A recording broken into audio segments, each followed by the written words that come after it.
The night I left my job, everything looked perfect. Too perfect. The office smelled like fresh lilies and champagne, a celebration of my next chapter, they said. Gold balloons floated above the conference table. A cake sat by the glass wall, and everyone clapped like they meant it. Except her. Sabrina. She smiled too wide. Too polished. Her lipstick matched the wine she hadn't even tasted yet. And when our boss announced her as my replacement, the applause felt heavier. I remember the way she tilted her head at me and said, "Big shoes to fill." Her tone said something else. "You should have seen this coming." I didn't argue. I smiled, took my final sip of champagne, and told myself to let it go. "My name is Trina Holloway," I told the crowd that night, a final introduction to people who'd already forgotten me. "It's been an honor to build this brand. I wish you all the best." My voice didn't shake. My heart didn't either. Because sometimes, silence is the most powerful exit. When I got home, I placed the crystal award they'd given me on my marble counter. It glowed under the kitchen light, a hollow token for years of loyalty. The apartment was quiet, just the faint hum of city life below. That's when he called. "Hey, you okay?" Marcus asked. My boyfriend. My supposed constant. He said all the right words, soft, comforting, familiar. But something in his voice made me pause. It wasn't concern. It was curiosity. A week later, his texts slowed down. His excuses multiplied. Late meetings. Sudden trips. Vague replies. And then silence. When I finally saw the photo, him and Sabrina, it didn't hurt the way I expected. It was a shot from the same office balcony where we'd celebrated my promotion 2 years earlier.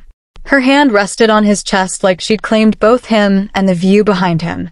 The caption? "New beginnings sparkles." I stared at it for a long time, my reflection blending with theirs on the phone screen. Then I smiled. Because endings and beginnings are often the same thing, just viewed from different tables. So I disappeared. From him. From them. From the world that thought I'd lost. I built quietly. Strategically. While they were posting photos, I was signing contracts. While they were chasing recognition, I was buying equity. While they were thriving, I was setting the table for a dinner they'd never forget. And months later, when his message came at 2 a.m., "Can we talk?" I already knew what to say. Of course I typed. "Dinner tomorrow?" He didn't know what kind of dinner it would be. He didn't know who else would be there. And she, the woman who replaced me, had no idea she was walking straight into a room that wasn't hers to enter. I looked out my window that night, the city lights shimmering like quiet promises. People mistake grace for weakness. But I've learned, grace is just patience wearing silk. And tomorrow, I'd finally let it speak. Mornings are quieter now. No buzzing phone. No good morning texts that meant nothing. Just sunlight spilling through linen curtains, the faint hum of the city, and the slow rhythm of my own breathing. I pour coffee into my favorite crystal cup, black, strong, deliberate, and watch the steam rise against the glass. The reflection that greets me isn't the woman I was months ago. I look steadier now. Sharper. Like a woman who's done explaining herself. The clock on the marble counter reads 7:42. I have a meeting at 9. Not at someone else's company this time, but my own. After I left the agency, I invested everything I'd saved into a boutique consulting firm. I kept it small. Selective. The kind of business that doesn't advertise but never struggles for clients. Discretion attracts power. And power, I've learned, likes quiet rooms. The soft melody of a piano playlist fills my apartment as I review the latest pitch deck.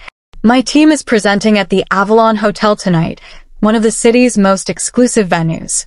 The account is massive. Old money meets new strategy. The kind of deal that changes everything. A knock at the door pulls me back. It's my assistant, Layla. All nerves and efficiency wrapped in a tailored blazer. "Your car's downstairs," she says. Also, they confirmed the dinner at Avalon for 7. "Perfect," I say. Send the final proposal to my private email.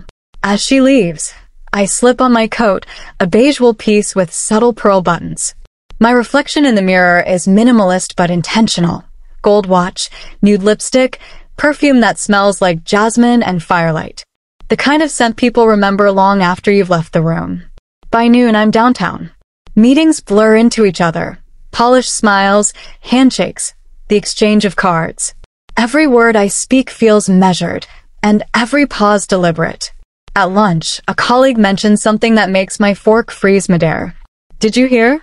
Marcus and Sabrina are coming to Avalon tonight too. Corporate dinner.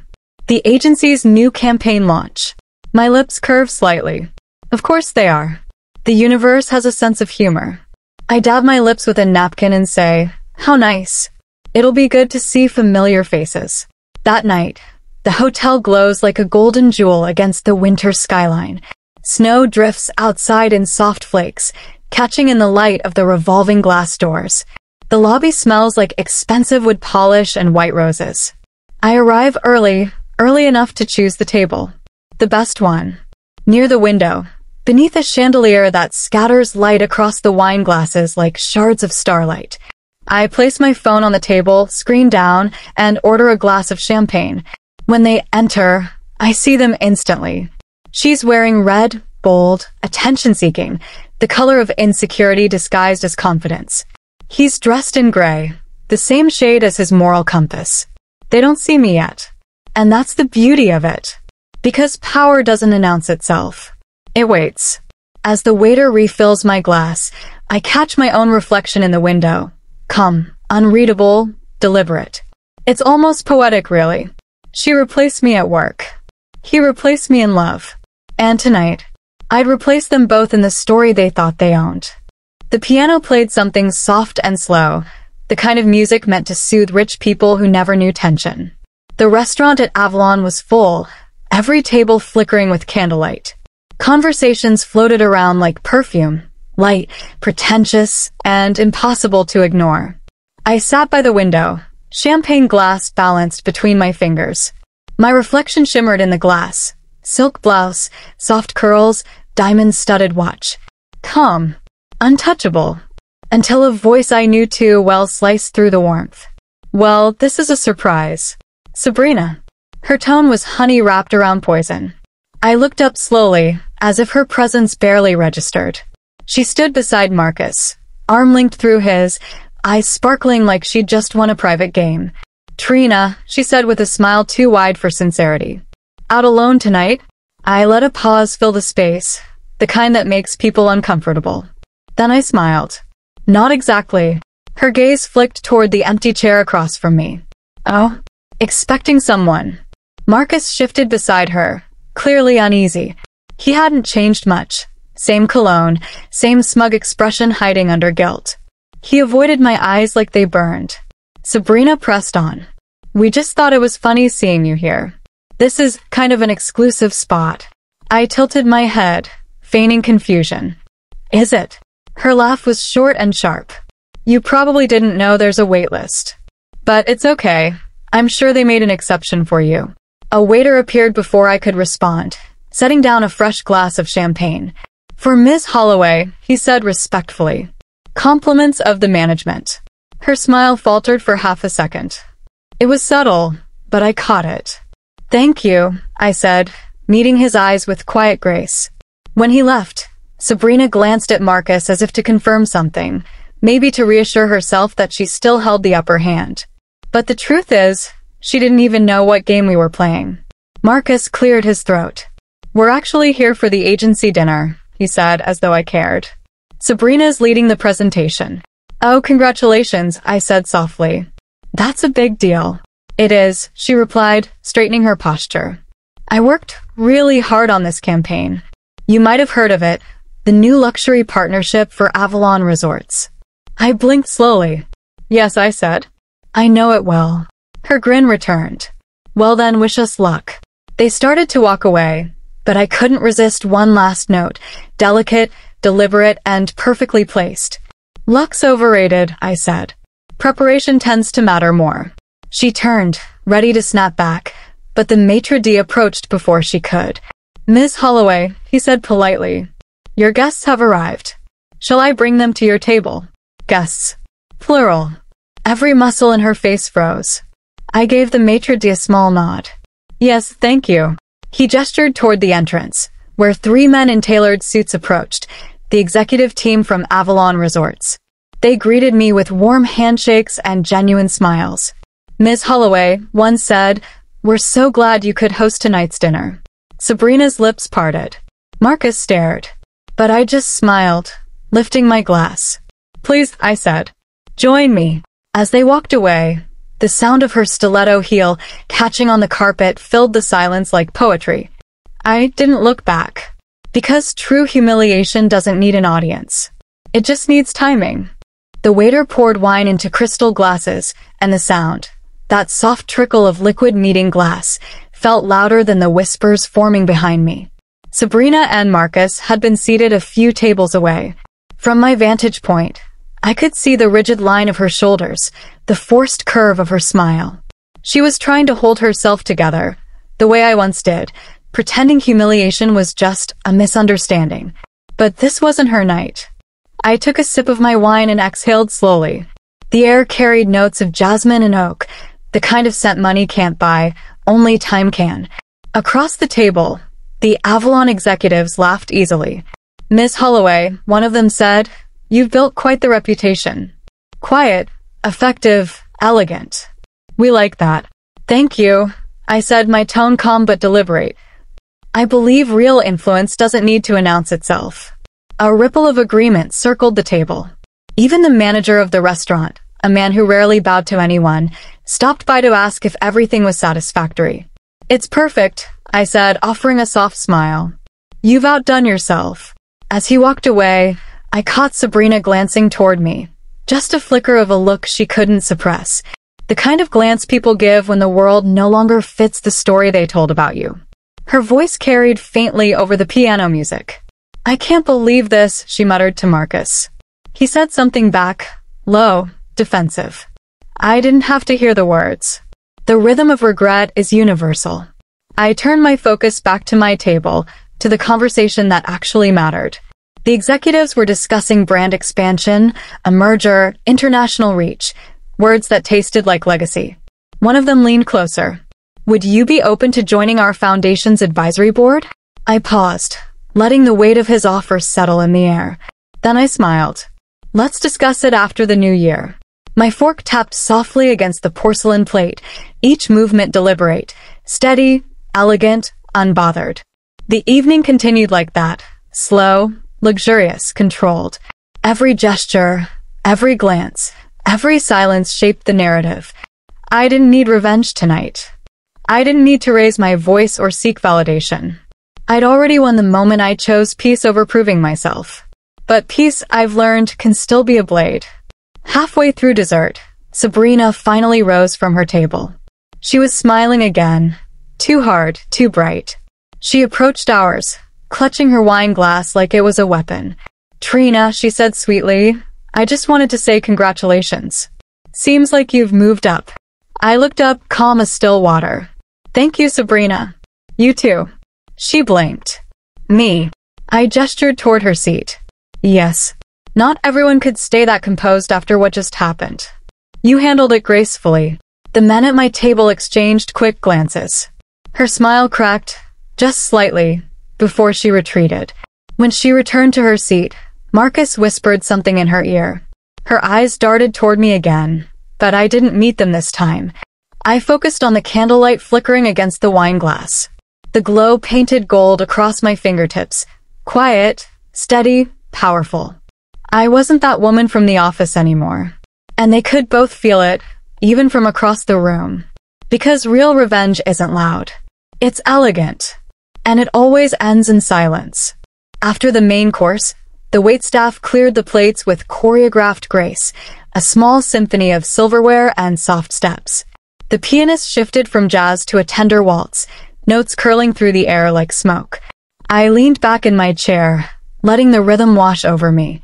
The wine was deep red, smooth, expensive, aged longer than Sabrina's confidence. Across the room, I could feel her eyes on me again. She didn't know what to do with her hands. Her laughter came in bursts, too loud, too forced, like she was trying to drown her own thoughts. But the truth always finds its own volume. One of the Avalon executives, Richard, leaned toward me. I read your investor brief, he said quietly. Brilliant work. You simplified the entire merger proposal without losing depth. I smiled. Years in marketing taught me how to make the complicated feel inevitable. He chuckled. And you do it elegantly. The others nodded in agreement. One of them, a silver-haired man named Peterson, reached into his briefcase and handed me a folder. The paper inside was thick, embossed with gold lettering. Here's the final report for the acquisition, he said. Your signature goes on the last page, next to the boards. Of course. I reached for my pen, the one I always carry. Black lacquer, gold tip, initials engraved, H. The same pen Marcus used to borrow when he forgot his. The sound of ink meeting paper was soft, deliberate, final. When I closed the folder, Peterson turned to the group. Ladies and gentlemen, let's toast to our newest partner. Ms. Holloway's strategic vision is why this brand will expand into the next decade. Partner. The word echoed just enough for nearby tables to catch it. Enough for Sabrina to hear. Her glass froze halfway to her lips. Marcus stopped mid-sentence. The pianist's melody swelled. Soft, romantic, merciless. Richard raised his glass toward me. To Trina, the quiet force behind Avalon's next chapter. The table erupted in polite applause. I smiled modestly, murmured thank you, and took a slow sip of champagne. From the corner of my eye, I saw Sabrina whisper something to Marcus. He shrugged, pretending indifference, but his face had gone pale. They thought I was just a guest. A coincidence. Someone they happened to cross paths with. But I'd been here the whole time, building quietly in the background, where the real power grows. After the toast, I excused myself. I needed air. The terrace overlooked the city, glass panels catching the reflection of the chandelier behind me. Snow fell in slow motion, landing on the marble railing like tiny diamonds. I could see their reflections from the glass door, Sabrina's tight smile, Marcus' clenched jaw. They were unraveling slowly, the way people do when the truth starts whispering in the corners. A waiter stepped outside with a soft blanket. For you, Miss Holloway, he said. Thank you, I replied. When he left, I looked at the city lights below, thousands of tiny lives, each unaware of the small victories unfolding above them. I wasn't angry anymore. Not really. But I was patient. And patience, when paired with power, becomes something divine. By the next evening, the rumors had started to hum, soft, uncertain, and persistent, like static under polished music. I arrived at Avalon's winter reception a little past 8. The ballroom glowed under a cascade of chandeliers, every crystal catching the light like frozen fire. A string quartet played near the stage. The air smelled of jasmine, champagne, and quiet ambition. I moved through the room slowly, my heels tapping against marble, my silk gown brushing lightly at my ankles. Every movement was deliberate, soft, measured, unbothered. People turned to look. They didn't quite know why. I wasn't loud. I wasn't dressed to dominate. But some presences simply command space. And tonight, I had no intention of shrinking. Across the room, I spotted Marcus and Sabrina. He was nursing a drink, eyes restless. She was whispering to a colleague, trying too hard to sound amused. But her laughter cracked halfway through. It was happening. That subtle shift when people realize the balance they once mocked is no longer in their favor. Peterson, one of the Avalon executives, found me first. Ms. Holloway, he greeted warmly, you're the talk of the quarter. The shareholders were impressed. I smiled. That's kind of them. He leaned closer, voice lowering. Especially since the partnership with the new branding firm was your idea. You've saved the company millions. He said it loud enough for nearby ears to hear. The pianist's melody stretched into a long note. Marcus's glass froze midair. Sabrina's face tightened, that mix of confusion and dawning awareness. I turned, meeting her eyes across the crowd. She tried to hold the stare, but something in my calm unnerved her. She looked away first. It was small, but it was everything. Peterson handed me a small envelope. For you. Private access to the penthouse suite. The boards requested a post-dinner debrief. I accepted it with a soft, thank you. My fingers brushed against the velvet seal, embossed with Avalon's crest, my initials beside it. They both saw it. Marcus blinked. Sabrina's lips parted slightly, whispering something I didn't need to hear. When the orchestra paused between songs, the silence that followed was heavy, like the air right before a storm breaks. I made my way toward the balcony, pausing by the grand mirror that lined the hallway. The reflection was sharp, elegant, a woman framed in candlelight and confidence. I adjusted my pearl earring, the same pair I wore when I left that office months ago. A quiet reminder. People forget too quickly who they're dealing with. Behind me, Sabrina's voice rose slightly. It doesn't make sense. She can't be. I didn't wait to hear the rest.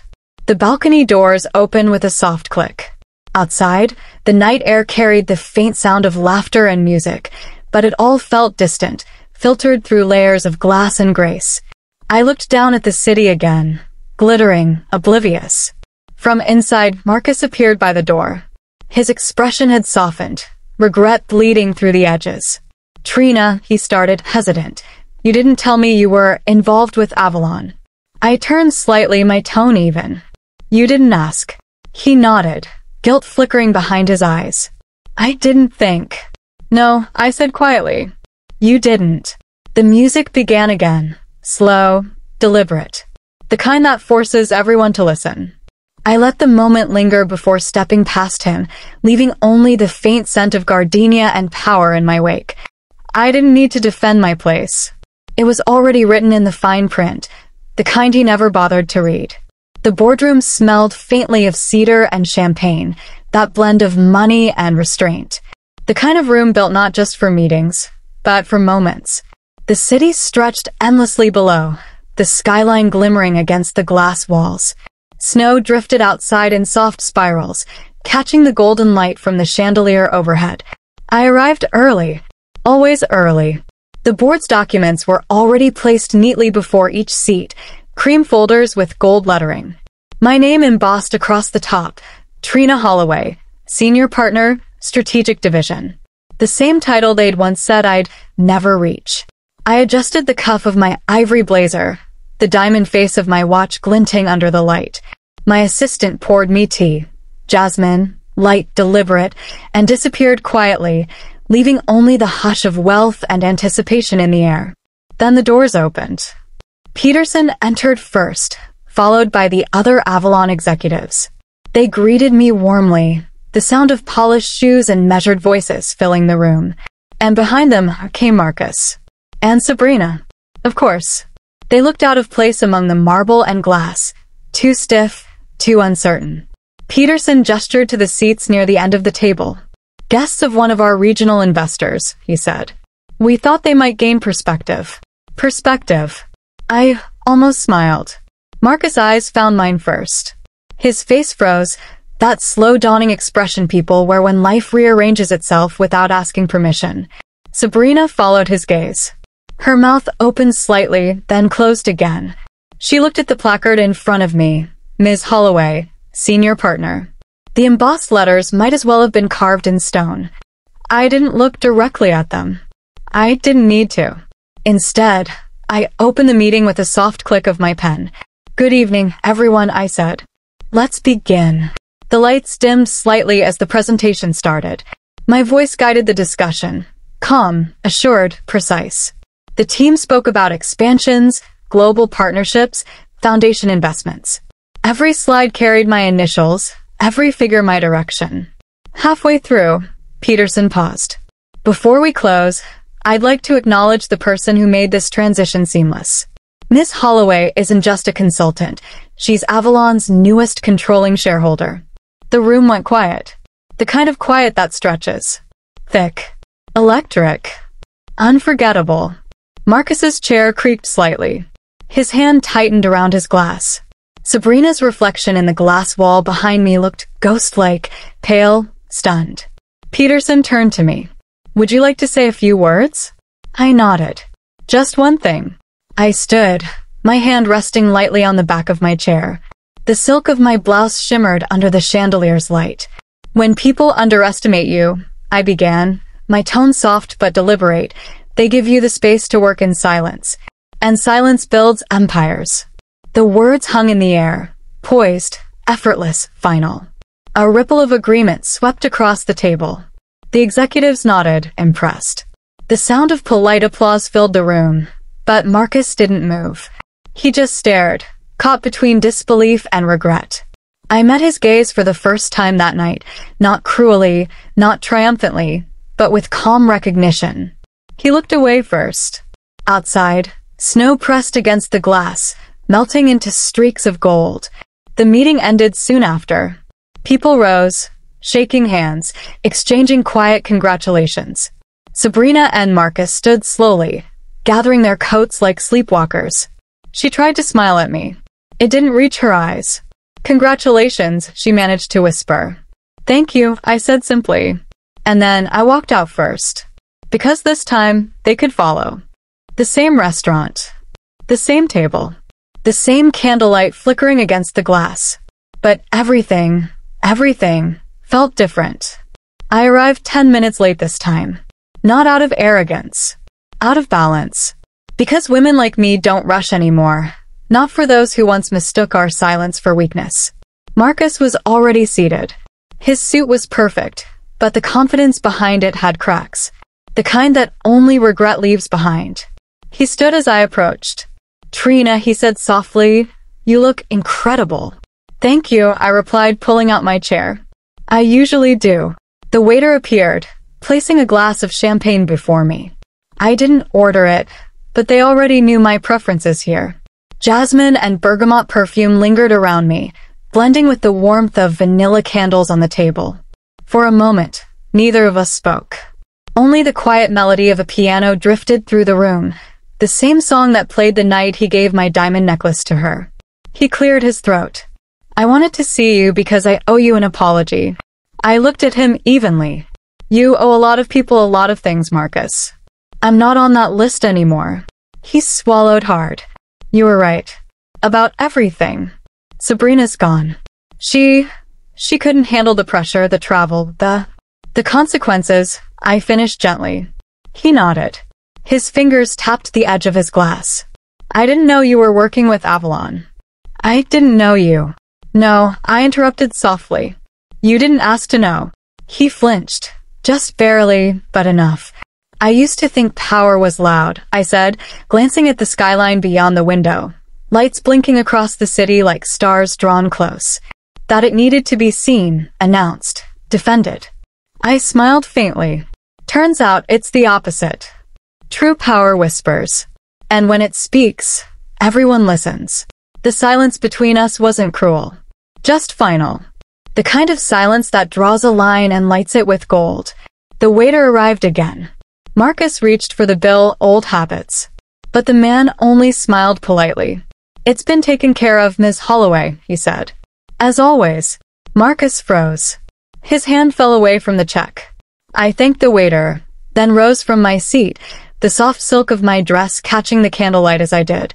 "Marcus," I said, meeting his eyes one last time, "you once said I wasn't wife material." He blinked, his voice small. "Trina." I leaned slightly closer, my tone calm, deliberate. "You were right. I wasn't meant to be someone's accessory. I was meant to be the story." His face fell, not in anger, but in quiet realization. I smiled, a soft, merciful smile, then walked toward the door. The pianist played a final gentle chord as I passed. Outside, snowflakes drifted through the night air, landing on the marble steps like fragile pearls. I inhaled deeply, the crisp scent of winter and freedom. I didn't need to look back. Because when you've reclaimed your peace, the past becomes just another lesson. Expensive, but worth every cent. To every woman who's ever been underestimated, remember, you don't need to shout to be heard. Move in silence. Build in grace. One day they'll sit across from you and realize too late that you were never in competition. You were in control. What would you have said to Marcus if you were me? Share your thoughts below. Your story might help another woman find her strength.